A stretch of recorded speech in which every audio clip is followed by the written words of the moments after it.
He left without a word, and I let him. The evening unfolded with the soft hum of routine, the kind that disguises everything unraveling beneath it. I stood at the stove, absently stirring a pot as the scent of garlic and rosemary filled the kitchen. The television played in the background, a faint murmur of evening news blending with the quiet clink of utensils and the creak of the house settling into night. Across the room, Adam lounged on the couch, scrolling through his phone, occasionally chuckling at something or reading out a headline. To anyone looking in, it would have looked like a snapshot of normalcy, a quiet evening shared by a long-married couple. But under that ordinary surface I'd been slipping away. Not all at once, but little by little. And I think somewhere deep down he knew. I had imagined this moment so many times, while brushing my teeth, while folding towels, while lying awake beside him in a bed that felt too wide. I crafted the words in my head like a delicate script, rehearsing how I'd say them, how he might respond. But when the moment finally arrived, it didn't come out like I planned. "Hey," Adam said, still staring at his screen. "Want to put something on after dinner?" It was such a simple question, casual, benign, like all the ones we used to share. I turned off the stove. The burner hissed and died.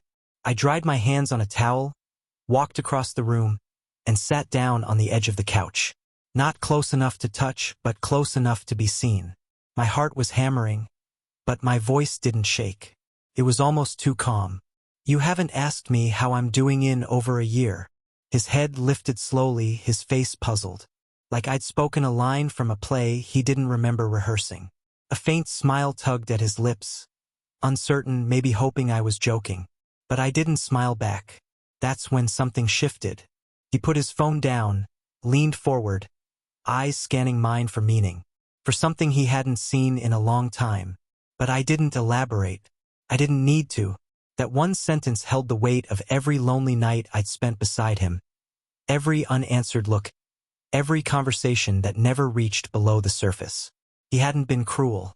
He hadn't been unfaithful. He had just stopped noticing. He stared for a moment longer, as if trying to summon the right response from a place too distant. Then he whispered, "Why didn't you say anything sooner?" His voice was quiet, not defensive. It carried more confusion than blame, a softness that almost made me ache. "I did," I said, "just not in words you wanted to hear." I stood up, walked back into the kitchen.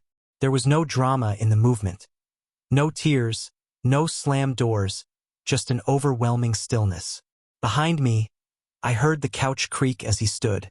I waited for him to say something, anything, but instead, I heard him reach for his keys. A moment later, the front door clicked shut behind him. He didn't look back.